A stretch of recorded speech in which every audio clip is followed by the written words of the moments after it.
Ya kalau kakek neneknya bisa diajak bersepakat, ya sepakatan kapan pakai calon siapa.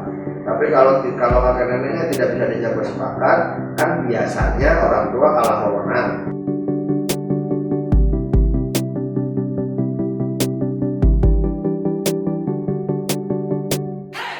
Q&A with expert.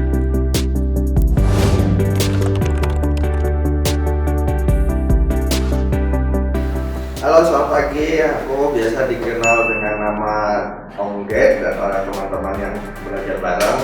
Aku psikolog dari Surabaya, tapi ya teman-teman di mana-mana. Sekarang aku sedang bersama teman-teman dari Parent University.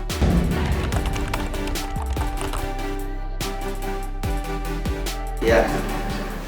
Oke, kalau ditanya soal apa yang perlu orang tua siapkan kalau kita bicaranya mau melakukan program parenting atau mengasuh mendidik anak-anak, banyak yang tanya sama aku tentang itu, terutama mereka-mereka yang justru akan menikah ya, atau ya, karena kalau ditanya apa yang perlu dilakukan, ya aku udah ceritain sih apa yang perlu dilakukan ya. Tapi masalahnya adalah ketika kita punya skenario pun yang kalau kayak sekolah kita punya kurikulumnya itu tidak ada jaminan bisa kita lakukan seperti yang kita rencanakan di kurikulum itu, karena kalau di kurikulumnya dibuat sebelum anaknya lahir. Soalnya tiap anak kan adonannya lain-lain. Ya, jadi sifat bawaannya si anak juga lain-lain, sehingga metode-metode, cara-cara atau aktivitas-aktivitas yang kita siapkan untuk menuju tujuan pengasuhannya kita itu bisa jadi nggak cocok dengan kondisi alamiah si anak. Itu makanya nggak bisa juga kita bilang, oh dia anaknya sudah 3, sudah 4, sudah 5, dia sudah pengalaman jadi orang tua. Nggak bisa, orang tua yang anaknya 13 pun setiap kali melahirkan ya akan mulai dari awal lagi. Bedanya cuma belajarnya akan lebih cepat karena sudah tahu apa yang perlu dipelajari. Ya, tapi belajarnya tetap harus mulai dari awal lagi semuanya, karena tiap anak kondisinya lain-lain, nggak bisa diperlakukan secara sama. Itu juga kenapa di sekolah sebetulnya ketika gurunya menghadapi kesulitan dalam menghadapi muridnya, antara lain juga karena itu, karena setiap murid emang bawaannya kan lain-lain, tidak bisa dipukul rata. Tapi karena dia menghadapi anak banyak, maka dia perlu melakukannya dengan pola-pola yang terstruktur, tertanda. Itu yang akhirnya membuat banyak anak-anak yang menjadi kesulitan di sekolah, bukan karena dia tidak bisa, bukan karena dia tidak mau belajar, bukan karena dia tidak bisa memusatkan perhatian, tapi ya karena nggak nyaman saja dengan pola-pola yang ditampilkan ya. Jadi kalau dibilang apa yang perlu disiapkan, ya nomor satu jelas tujuan, karena kita selalu berangkatnya dari tujuan. Kalau nggak ada tujuannya kita akan bingung mau ngapain ya. Jadi nomor satu tujuannya dulu. Saya sebagai orang tua pengennya anak saya punya kebiasaan apa, punya perilaku bagaimana, punya keterampilan apa, dan lain-lain ya. Kalau ngikutin pola yang saya buat, itu tujuannya, visinya adalah membangun kedewasaan yang secara perilaku bentuknya adalah kesanggupan membuat keputusan yang rasional ya. Tapi lain orang tua bisa punya tujuan lain, punya visi lain, silakan saja. Itu kenapa beragam pola asuh yang beredar di masyarakat pun visinya bisa lain-lain, dan itu bukan masalah. Tapi tiap orang tua perlu punya tujuan. Saya mau membangun anak saya menjadi orang yang bagaimana, itu dulu yang prinsip. Karena dari situ baru akan muncul pertanyaan, kalau saya mau anak saya punya kebiasaan, punya perilaku begitu, berarti saya perlu melakukan apa buat anak saya supaya dia bisa memiliki kebiasaan, memiliki perilaku itu ya. Seperti tadi saya sampaikan, kalau saya mau anak-anak punya kesanggupan berpikir yang rasional, maka saya perlu membantu anak-anak punya kesanggupan berjuang ya. Ya. Nah, kalau saya sudah tahu apa yang saya perlu lakukan, baru kemudian saya memunculkan pertanyaan, saya melakukannya mau dengan cara apa? Ya, nah disinilah kemudian muncul polanya. Jadi saya bisa pilih salah satu pola asuh yang beredar di masyarakat yang menurut saya cocok dengan tujuan saya, atau saya membuat racikan. Jadi saya pelajari semua pola asuh yang beredar di masyarakat, kemudian saya cocok-cocokin dengan tujuan saya, bagian mananya saya ambil dari mana, bagian mananya saya ambil dari mana. Jadi tidak saya pakai utuh pola itu. Atau cara yang ketiga bisa juga saya pelajari semua pola asuh yang beredar di masyarakat untuk saya kenali dasar-dasar berpikirnya, lalu kemudian dari pemahaman itu saya membangun pola sendiri yang memang saya sesuaikan dengan kebutuhan keluarga saya. Itu bisa juga begitu. Jadi seperti kalau sekarang bicaranya sama saya, kemudian saya menjelaskannya berdasarkan pola yang saya pakai, bukan berarti terus teman-teman yang belajar sama saya harus pakai pola itu, enggak. Jadi kalau ternyata merasa lebih cocok pakai pola yang lain, ya silakan aja mau terus belajar sama saya dengan pola yang saya pakai, tapi tidak diterapkan ke anaknya karena merasa lebih cocok pakai pola yang lain, no problem. Tidak ada keharusan bahwa kalau belajar sama saya berarti harus pakai pola saya. Ya, atau mau ambil pola saya sebagian aja, yang bagian mananya ya silakan saja. Atau mau cuma mempelajari konsep-konsep berpikir yang saya pakai, kemudian itu digunakan untuk membangun pola sendiri, ya terserah juga. Ya itu tiap orang tua punya hak masing-masing untuk membuat pola-pola pengasuhan yang dinilai sesuai sama kebutuhannya. Nah, dari situ baru kemudian muncul pertanyaan, pola itu saya bisa lakukan sendirian atau tidak? Kalau iya berarti beres, saya tinggal lakukan sendirian. Tapi kalau tidak berarti saya butuh dibantu. Nah, kalau saya butuh dibantu berarti saya perlu cari alat bantu. Baru dari situ muncul kebutuhan untuk memetakan apa saja yang bisa saya gunakan sebagai alat bantu, siapa saja yang bisa saya minta tolong untuk membantu, dan kemudian saya milih, saya mau ditolong sama siapa, saya mau pakai alat bantunya apa. Ya, itu yang secara umum perlu dilakukan oleh orang tua dalam konteks mengasuh mendidik anak-anak untuk mencapai tujuan pengasuhannya.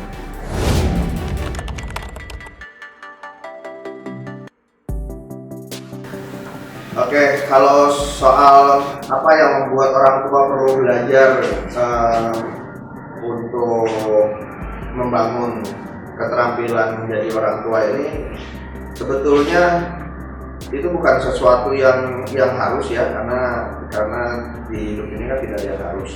Jadi balik lagi ke orang tuanya masing-masing.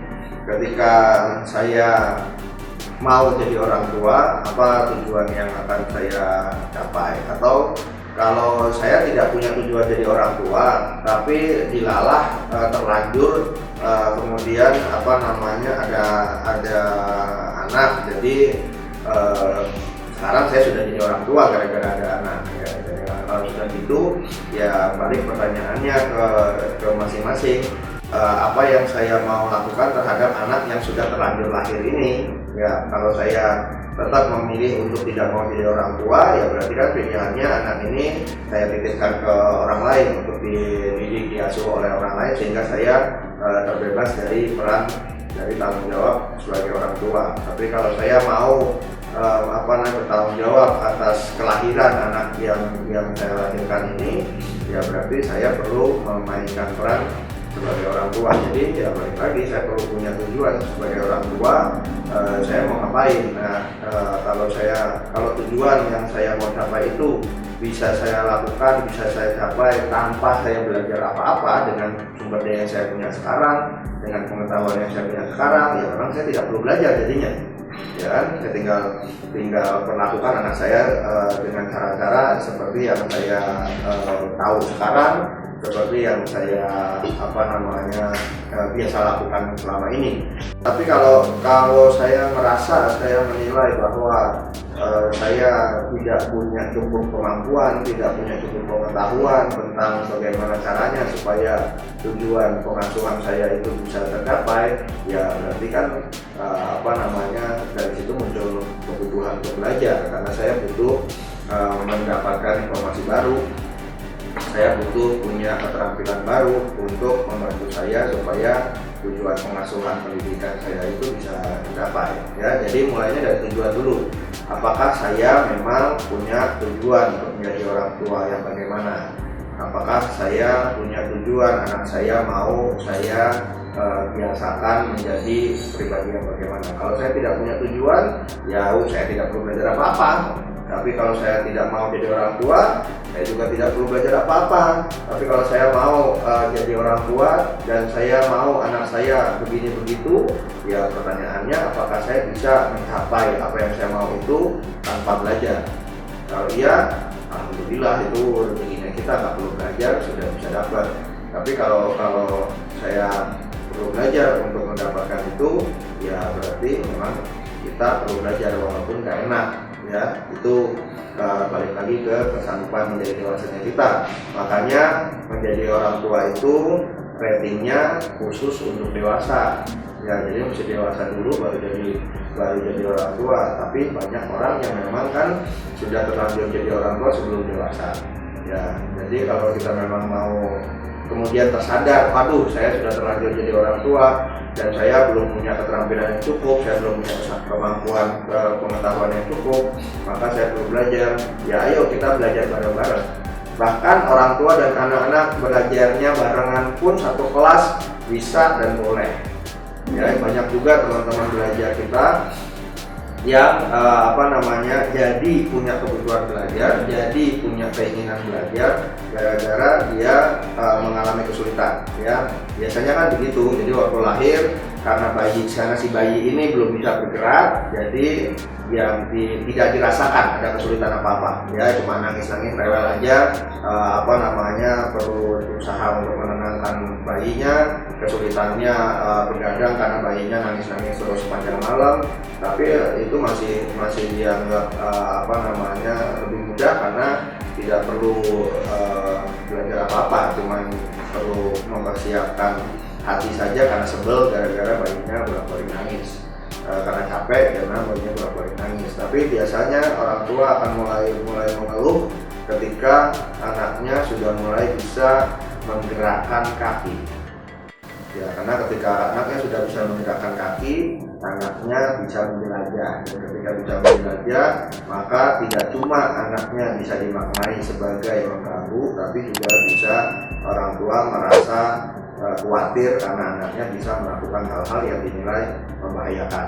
Ya, sementara anaknya pada saat itu belum kenal resiko, jadi ya dia kan hajar terus saja nggak tahu ini bahaya atau aman. Ya, pada saat itulah biasanya orang tua kemudian karena niatnya mengamankan, perilakunya cenderung memaksa, dan ketika anaknya merasa dipaksa, anaknya jadi berontak. Kemudian orang tua dan anaknya jadi adu menang. Nah, pada saat itulah kemudian orang tua baru kebingungan, baru cari informasi, baru cari bantuan sana sini tentang bagaimana supaya anak saya bisa nurut sama maunya saya. Pertanyaan awalnya seringkali itu, bagaimana caranya supaya anak saya bisa nurut sama saya.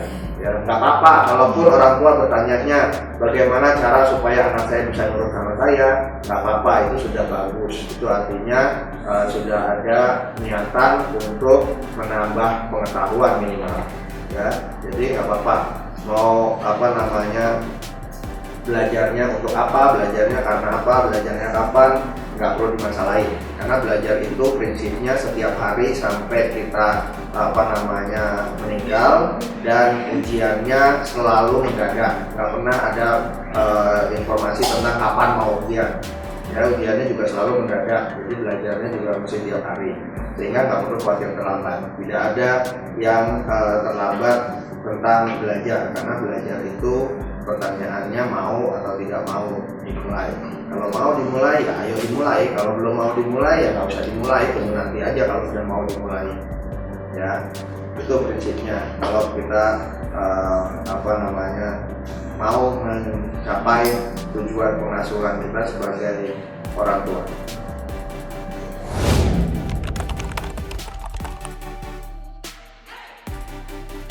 Kalau soal siapa yang bertanggung jawab atas pengasuhan pendidikan anak, antara ayahnya atau ibunya, secara prinsip itu juga tergantung kebijakan masing-masing keluarga. Jadi setiap keluarga boleh punya kebijakan sendiri-sendiri karena itu area privatnya tiap-tiap keluarga.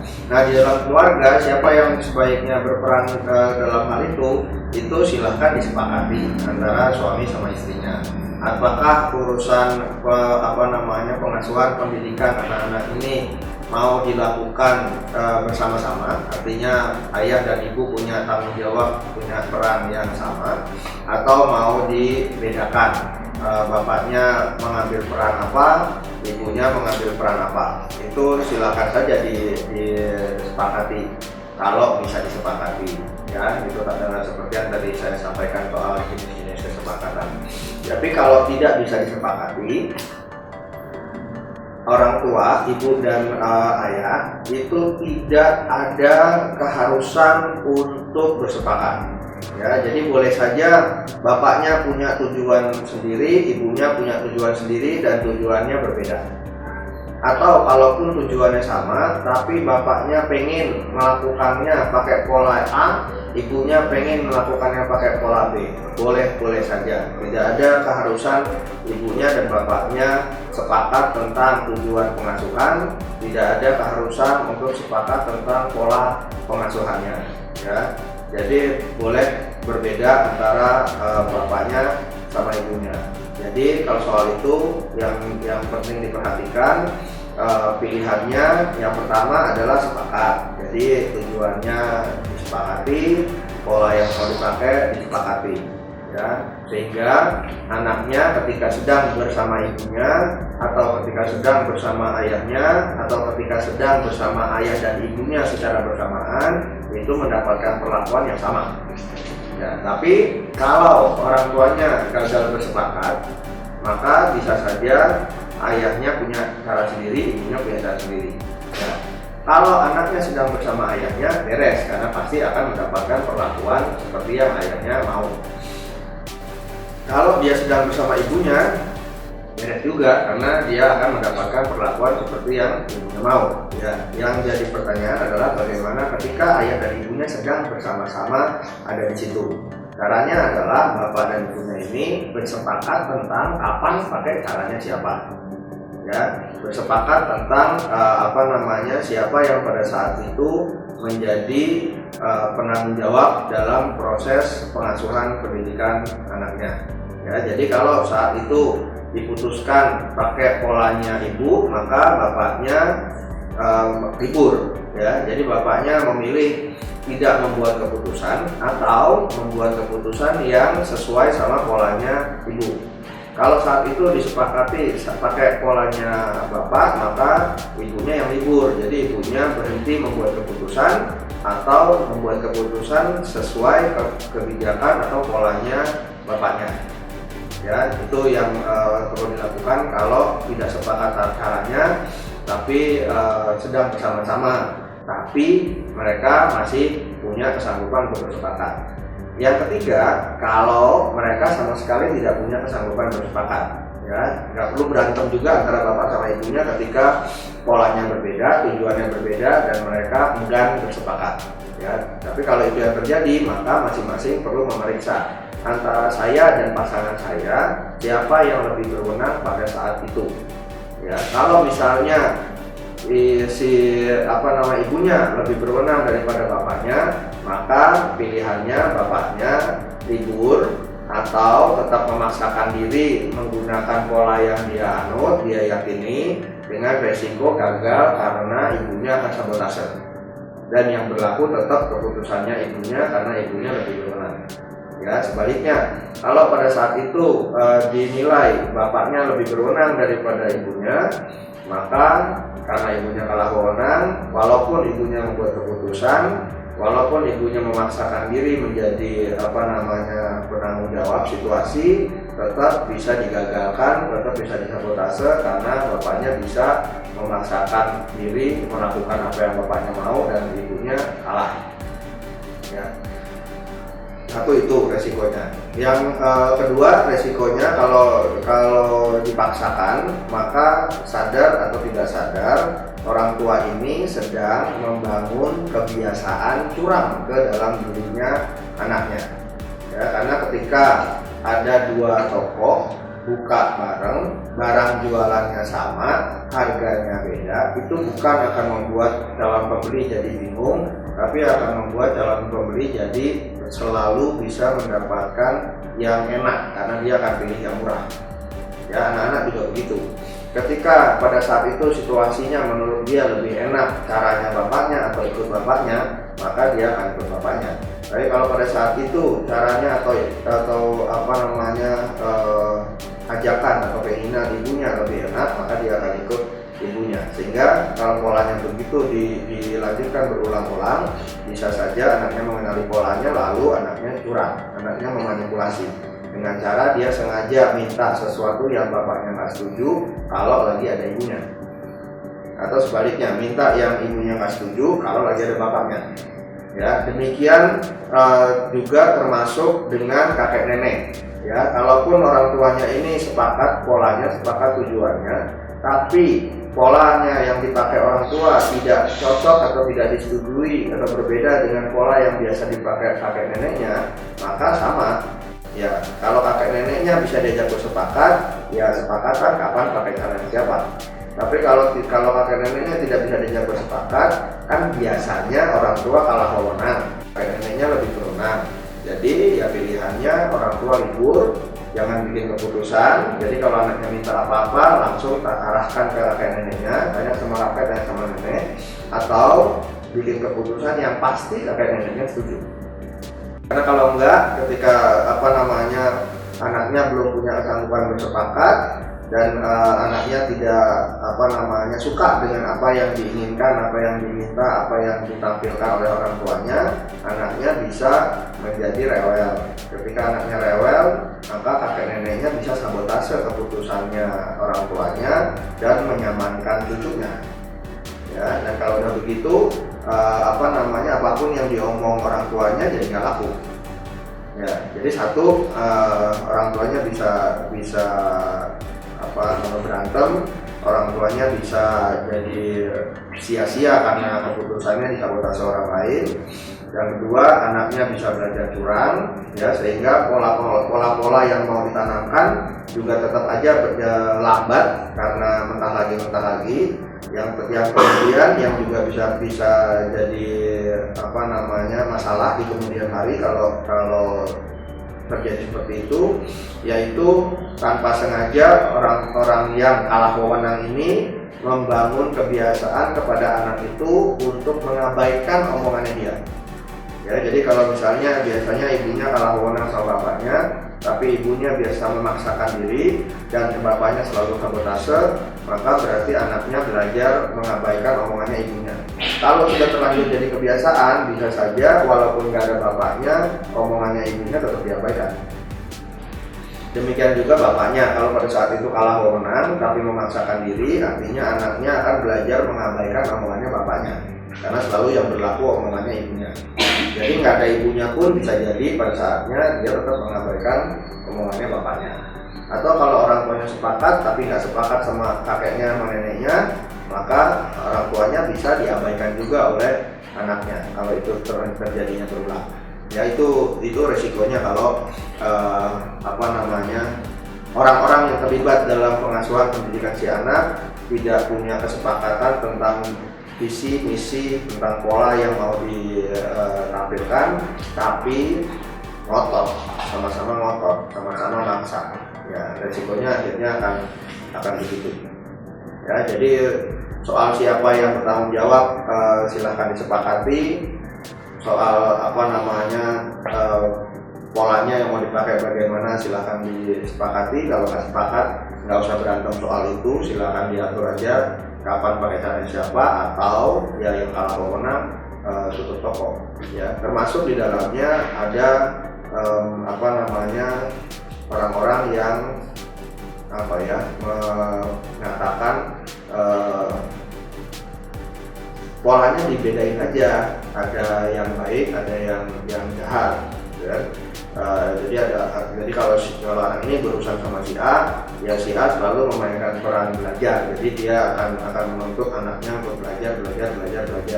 Jadi dia memang akan muncul sebagai sosok antagonis di mata anaknya.